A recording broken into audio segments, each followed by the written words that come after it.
આજે આપણે તમારા ચેપ્ટર 7 ના બાકી રહેલા દાખલા ઉપર જઈ રહ્યા છીએ. શરૂઆત જે બે ઉદાહરણો બાકી છે એનાથી કરીશું, જેમાં થોડો થિયરેટિકલ કન્સેપ્ટ પણ ઇન્વોલ્વ છે, અને પછી સ્વાધ્યાયના જે દાખલાઓ આપણે બાકી રાખ્યા છે 4-5 દાખલા એ લઈશું. તો પહેલા વહેલી શરૂઆત 7.10 થી કરીએ. ઉદાહરણ 7.10 માં તમને એવું પૂછ્યું છે કે મેટલ ડિટેક્ટરમાંથી ધાતુની વસ્તુ લઈને પસાર થતા ધ્વનિ ઉત્પન્ન થાય છે, સમજાવો. મતલબ મેં શોર્ટમાં લખ્યું છે, એક્ઝેક્ટલી ટેક્સ્ટબુકની ભાષામાં તો લાંબુ છે કે ભાઈ એરપોર્ટ પર કોઈ સુરક્ષાના કારણોસર મેટલ ડિટેક્ટર મૂક્યો હોય ને એમાંથી જ્યારે કોઈ વ્યક્તિ ધાતુની વસ્તુ લઈને પસાર થાય ત્યારે શું છે, વગેરે વગેરે. પણ પૂછવાનું મેઇન ક્વેશ્ચન આ છે કે મેટલ ડિટેક્ટરમાંથી જ્યારે વ્યક્તિ પસાર થાય, એરપોર્ટ છે, શોપિંગ મોલ છે, કોઈ બી જગ્યાએ આપણે જાણીએ છીએ એક મેટલની ફ્રેમ હોય છે, અને ફ્રેમની અંદરથી જ્યારે તમે પસાર થાવ, દરવાજા જેવું હોય, એમાંથી તમે પસાર થાવ, તમારા ખિસ્સામાં ધાતુની કોઈ બી વસ્તુ છે, ચાવી છે, કોઇન્સ છે, કંઈ બી એ હોય તો તરત જ ધ્વનિ ઉત્પન્ન થાય છે. આવું થવાનું કારણ શું? એકચ્યુઅલી મેટલ ડિટેક્ટર છે બીજું કંઈ નથી, અનુનાદ આવૃત્તિએ રહેલો એલસી પરિપથ છે.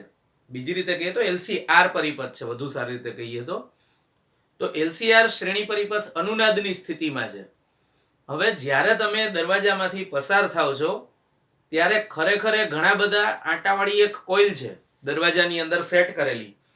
તો તમે જ્યારે ખિસ્સામાં ધાતુનો ટુકડો લઈને પસાર થાવ છો, ધાતુની કોઈ બી વસ્તુ લઈને, મીન્સ ચાવી હોઈ શકે, કોઇન્સ હોઈ શકે, મેં કીધું એમ, તો એ પરિપથના પ્રવાહમાં ફેરફાર થાય છે, પરિપથમાં વહેતો પ્રવાહ બદલાઈ જાય. કેમ?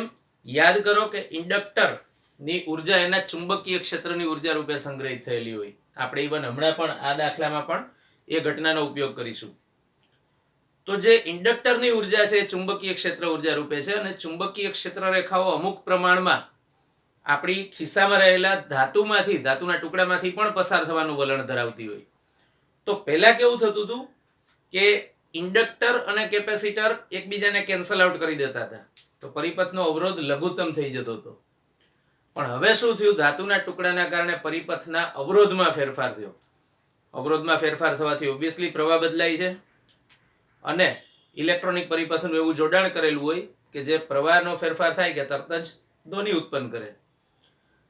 જેમ અમુક કિસ્સામાં લાઇટ્સ ચાલુ થઈ જાય છે, આપણે ક્લેપ કરીએ અને લાઇટ વાગે છે, એવું જ કંઈક અહીંયા પણ છે. તો બહુ સિમ્પલ અનુનાદની જે ઘટના છે એ આની પાછળ જવાબદાર છે, એવું કહી શકાય. ઓકે, નેક્સ્ટ ઉદાહરણ 7.11. દર્શાવો કે એલસી પરિપથના મુક્ત દોલનોમાં કેપેસિટર અને ઇન્ડક્ટરમાં કોઈ પણ સમયે સંગ્રહિત ઉર્જાઓનો સરવાળો અચળ હોય છે. આપણે કેપેસિટરમાં સંગ્રહિત ઉર્જા માટેનું સૂત્ર ભણી ગયા ચેપ્ટર 2 માં. એ મુજબ કેપેસિટરમાં સંગ્રહિત ઉર્જા,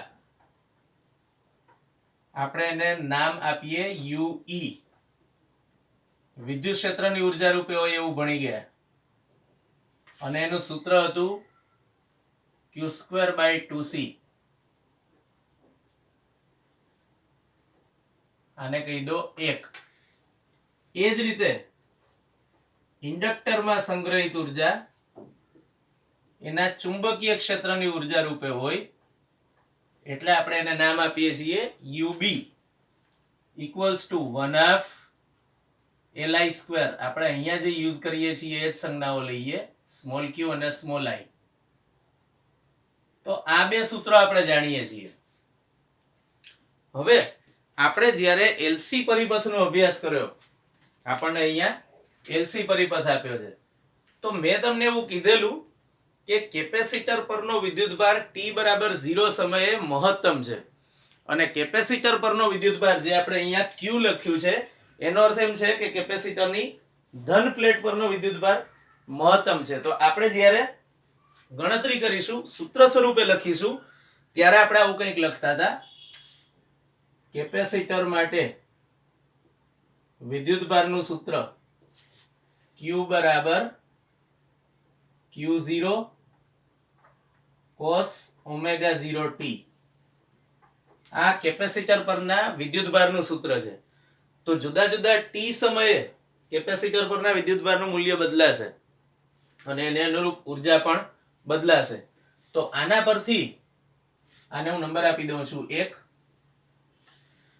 તો હું જ્યારે કેપેસિટરની ઉર્જાનું સૂત્ર લખું UE ઇક્વલ્સ ટુ q²/2c, મતલબ કે q નો સ્ક્વેર એટલે q0 square cos square omega 0t by 2c, આવું આપણે લખી શકીએ.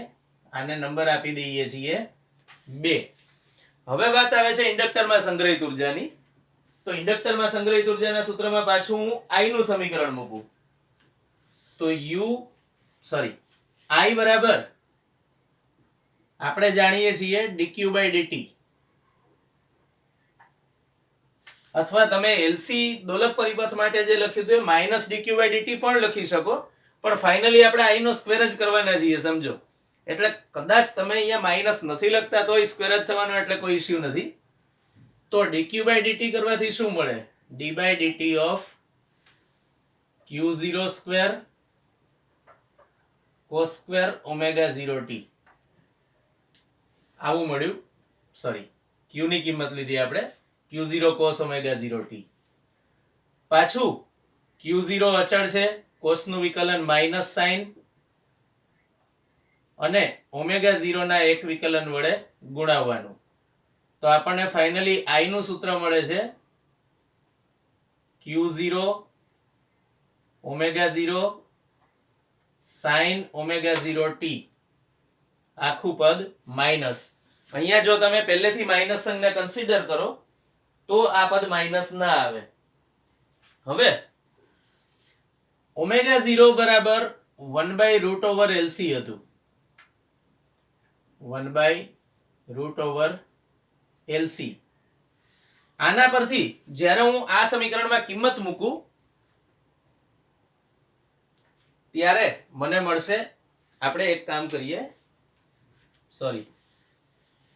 I નું સૂત્ર તો આપણે શોધી કાઢ્યું. હવે આપણે આ કિંમત આમાં મૂકી દઈએ તો UB બરાબર શું મળે? 1/2L.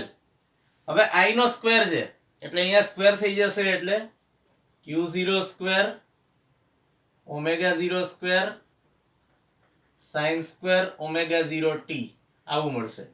હવે આપણે યુઝ કરીએ ઓમેગા 0 ઇક્વલ્સ ટુ 1/√LC, અને એના પરથી આપણે લખી શકીએ ઓમેગા 0 સ્ક્વેર બરાબર 1/LC.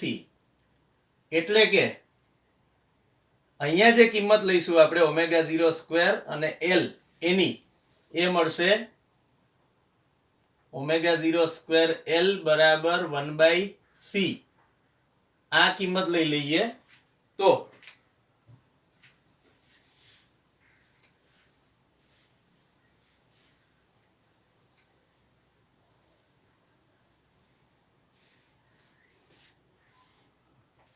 ફાઇનલી આપણને મળશે UB equals to 1/2 q0 square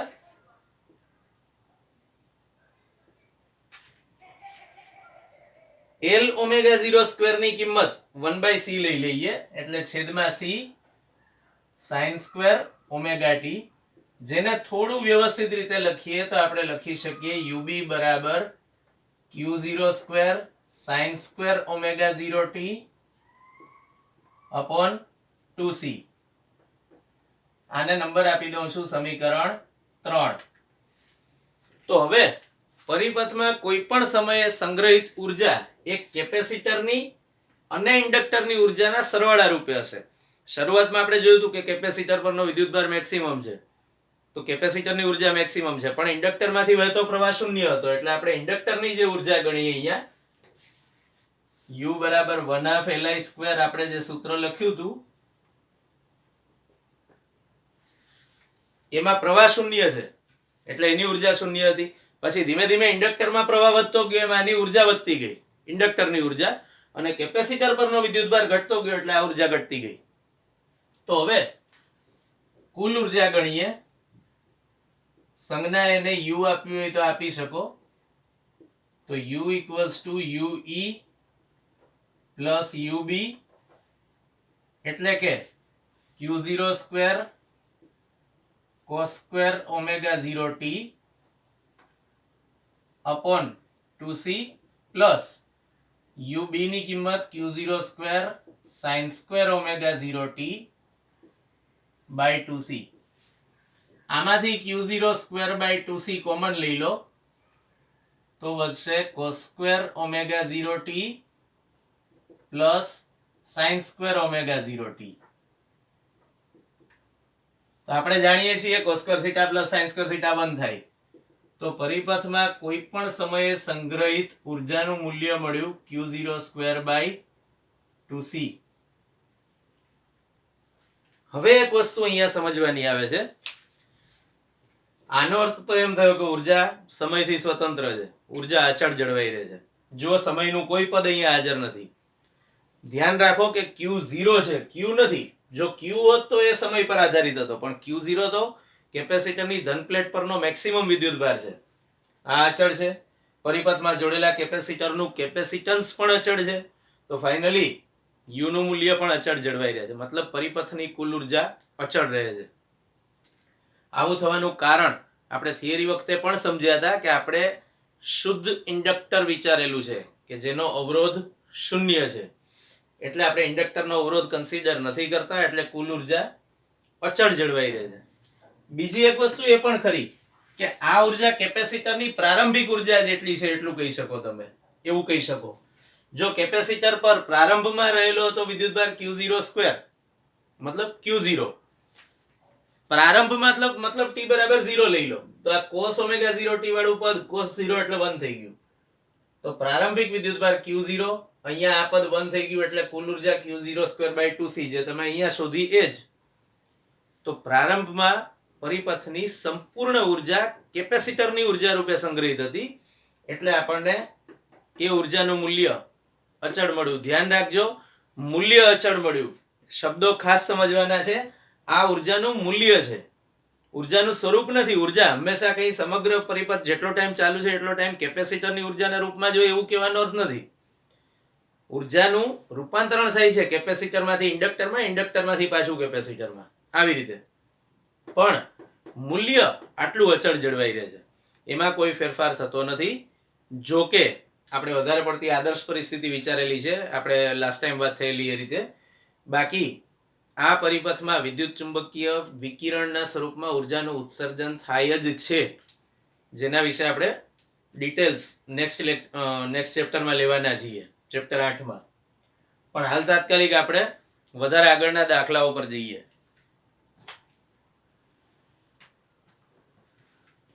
તો હવે વધુ આગળ આપણે લઈશું સ્વાધ્યાયના દાખલા 7, 8 અને 9. 7મો દાખલો, 27 મિલી હેનરી ઇન્ડક્ટર સાથે 27 મિલી હેનરીના હું હેનરી કરું છું,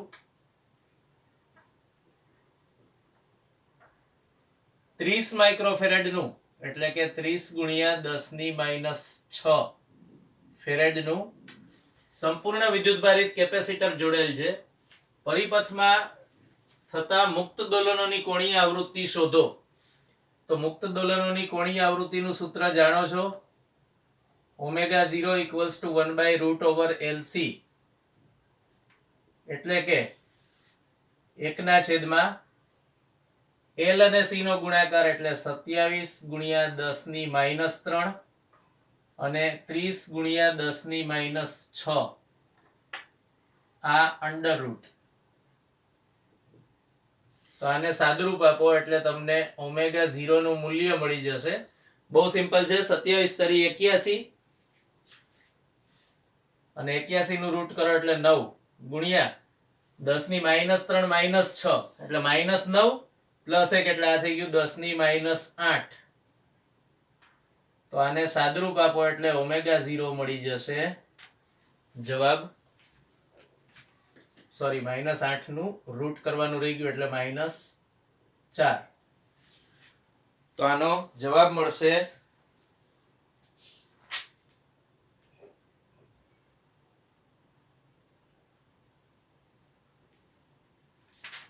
લગભગ 1111.1 રેડિયન પર સેકન્ડ. ધારો કે આ દાખલામાં થોડુંક જ ચેન્જ કરી નાખવામાં આવે અને આ શબ્દ કાઢી નાખવામાં આવે, માની લો, તો તમારે ઓમેગા 0 ના બદલે ન્યુ 0 શોધવું પડે. જો આ એક શબ્દ ઉડાડી દીધો હોય તો કોની આવૃત્તિ ઓમેગા 0 છે? આવૃત્તિ તો ન્યુ 0 કહેવાય.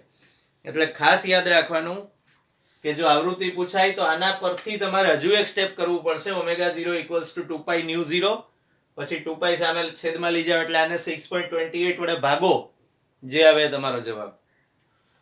ઓકે, નેક્સ્ટ 9મો દાખલો, સોરી 8મો દાખલો.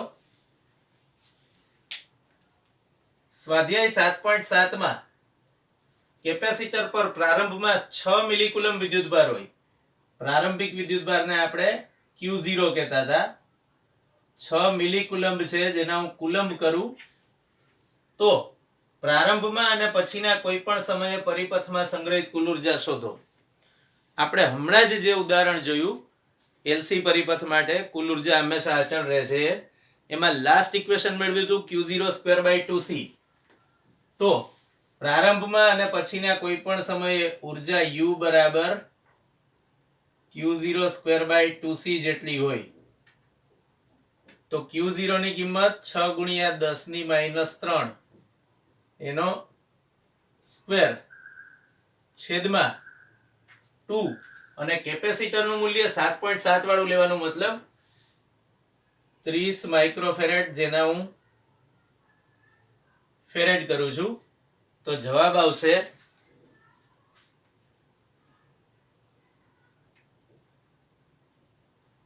0.6 જૂલ. પ્રારંભમાં અને પછીના કોઈ પણ સમયે ઉર્જાનું આ મૂલ્ય અચળ જળવાઈ રહેશે, એવું આપણે હમણાં જ જોઈ ગયા. હવે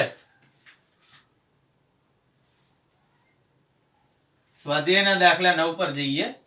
R બરાબર 20 હેનરી, L બરાબર R બરાબર 20 ઓહ્મ, L બરાબર 1.5 હેનરી અને C બરાબર 35 માઇક્રોફેરેડ, આ ત્રણ મૂલ્યો તમને આપેલા છે.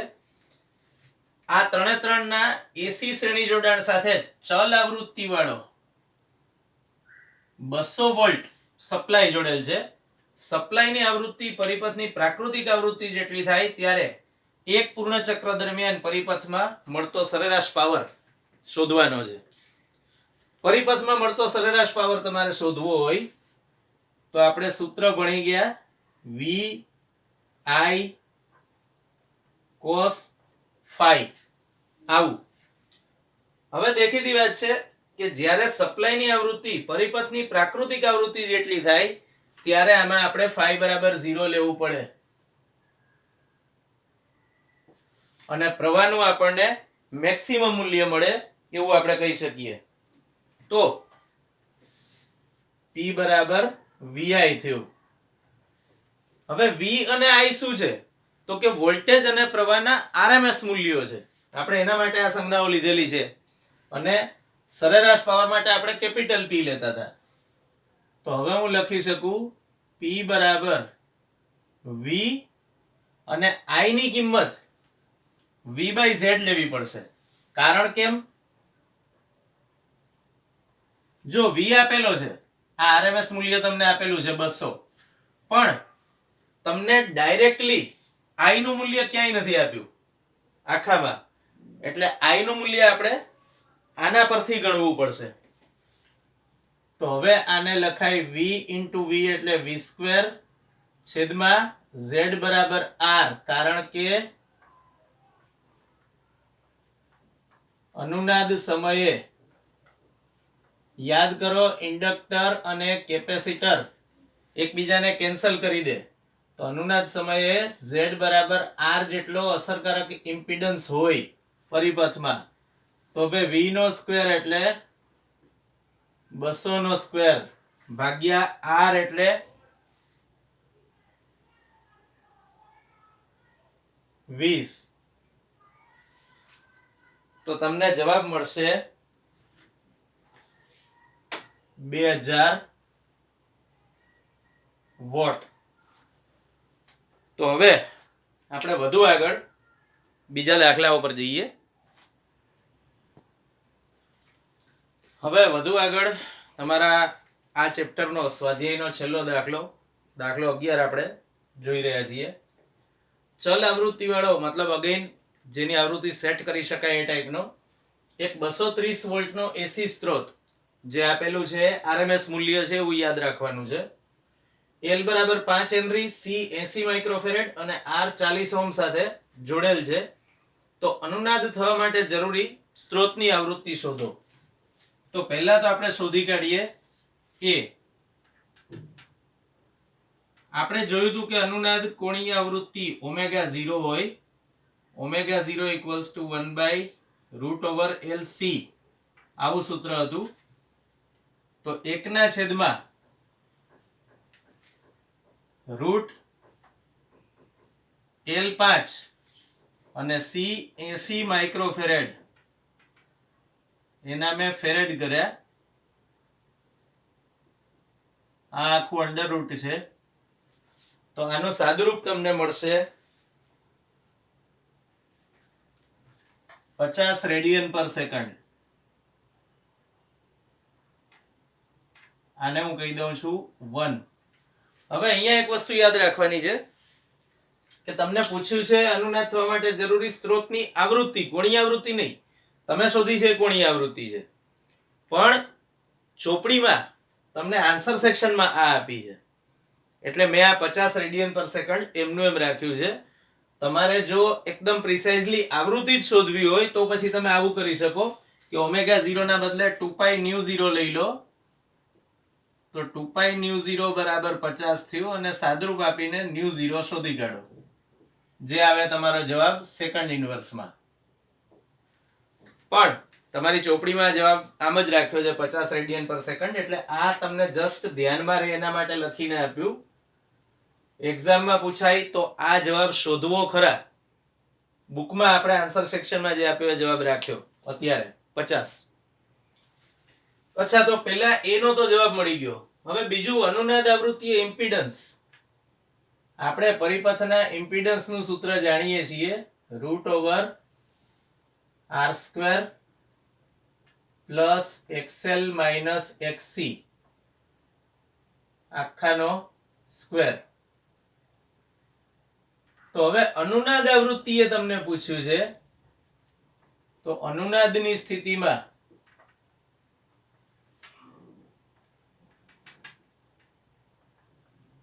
XL અને XC સમાન થાય, મતલબ કે પરિપથનો અવરોધ, ફક્ત અવરોધ જ ઇમ્પિડન્સમાં ભાગ ભજવે. તો ઇમ્પિડન્સ અવરોધ જેટલો થશે, જે તમને ઓલરેડી આપેલો છે 40 ઓહ્મ એટલો. અને બીજું પૂછ્યું છે પ્રવાહનો કંપ વિસ્તાર, અને કંપ વિસ્તાર એટલે મહત્તમ મૂલ્ય. તો અનુનાદની સ્થિતિમાં પ્રવાહનું મેક્સિમમ મૂલ્ય એને આપણે Im કહી દઈએ, ઇક્વલ્સ ટુ થાય Vm/Z. હવે Vm તમને મહત્તમ મૂલ્ય નથી આપ્યું, વોલ્ટેજનું કયું મૂલ્ય આપ્યું છે? RMS. તો તમારે શું કરવું પડે? √2 ગુણ્યા RMS મૂલ્ય છેદમાં Z. તો √2 V બરાબર 230 લઈ લો અને Z નું મૂલ્ય 40 જે આપણે શોધ્યું એ મૂકી દો. તો તમને પ્રવાહનું મેક્સિમમ મૂલ્ય મળશે 8.1 એમ્પિયર. તો આ પાર્ટ બી નો જવાબ પણ આવી ગયો. હવે પાર્ટ સી વિશે વાત કરીએ. પરિપથના દરેક ઘટકના બે છેડાઓ વચ્ચેનો આરએમએસ વોલ્ટેજ શોધો. જો એક્ચ્યુઅલી સિચ્યુએશન કેવી છે કે LCR ત્રણ શ્રેણીમાં જોડેલા છે. તો શ્રેણીમાં દરેકમાંથી વહેતો પ્રવાહ તો સમાન હોવાનો, અને આપણે શોધવાનો છે આરએમએસ વોલ્ટેજ. તો પછી આપણે અહીંયા જે મૂલ્ય ગણતરીમાં લઈશું એ પણ I નું આરએમએસ મૂલ્ય હશે. તો પહેલા હું આના પરથી આરએમએસ મૂલ્ય શોધી કાઢું. I ના આરએમએસ મૂલ્ય માટે આપણે સંજ્ઞા ફક્ત I વાપરીએ છીએ. મહત્તમ મૂલ્ય ભાગ્યા √2 કરવાથી મળે. મહત્તમ મૂલ્ય 8.1 ભાગ્યા √2 અથવા 1.41 જે કહે. તો એના પરથી I નું આરએમએસ મૂલ્ય મળશે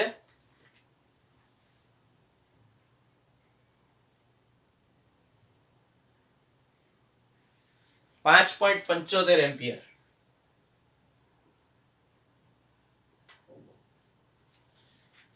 અચ્છા, હવે કોઈ પણ ઘટકના બે છેડા વચ્ચેનો પીડી એટલે શું? V બરાબર IR. તો પહેલા હું અવરોધના બે છેડા વચ્ચેનો પીડી શોધું. એને હું નામ આપી દઉં છું VR ઇક્વલ્સ ટુ મારે લેવું પડશે સીધે સીધું સૂત્ર IR.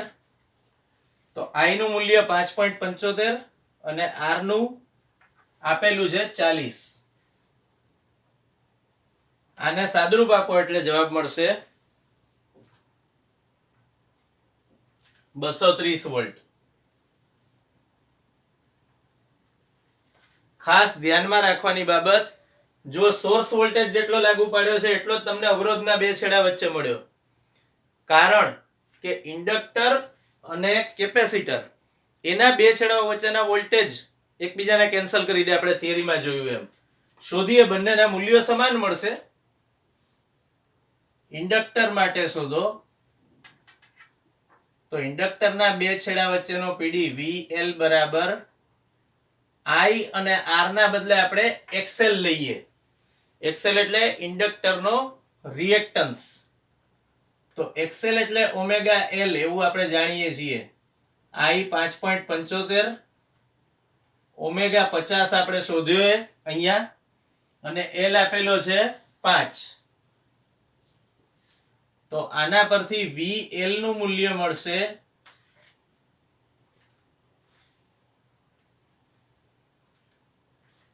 1437.5 વોલ્ટ.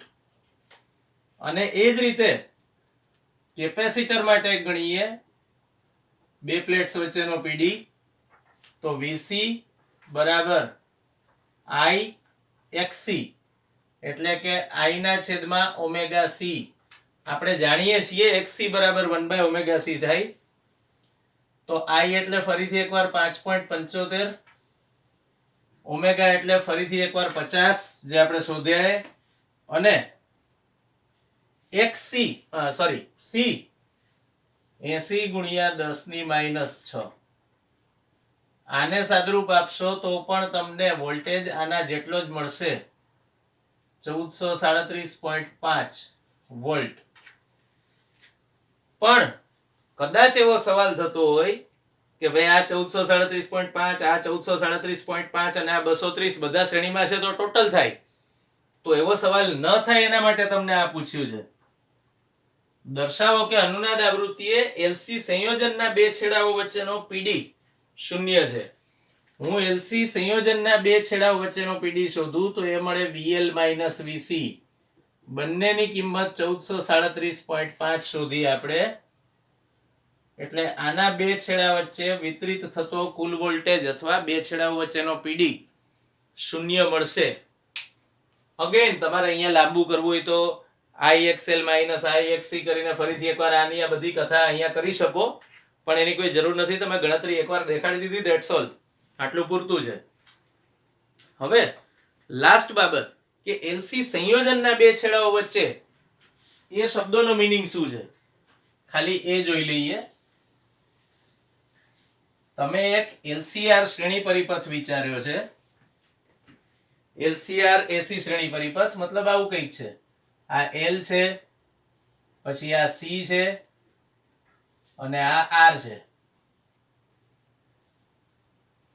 અને આ એને લાગુ પાડેલો AC વોલ્ટેજ છે.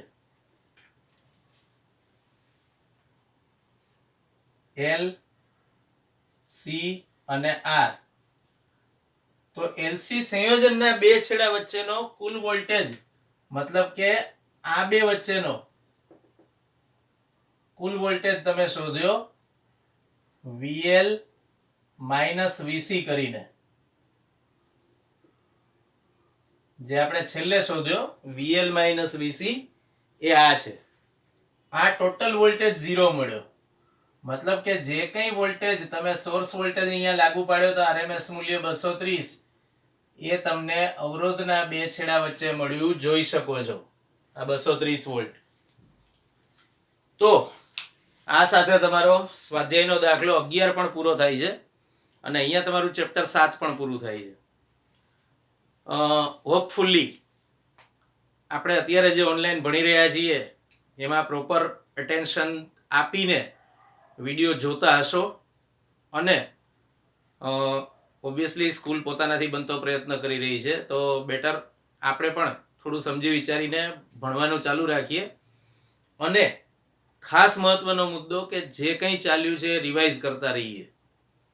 એટલે જે કોઈ વસ્તુ તમે ભણી રહ્યા છો એ રિવાઇઝ કરતા રહેજો, નહીતર આગળ ઉપર it's going to be tough. એટલે થોડું ધ્યાન રાખજો. હવે આપણે ચેપ્ટર 8 લેવા જઈ રહ્યા છીએ. નેક્સ્ટ લેક્ચરથી આપણે ચેપ્ટર 8 તમારું સ્ટાર્ટ કરીશું.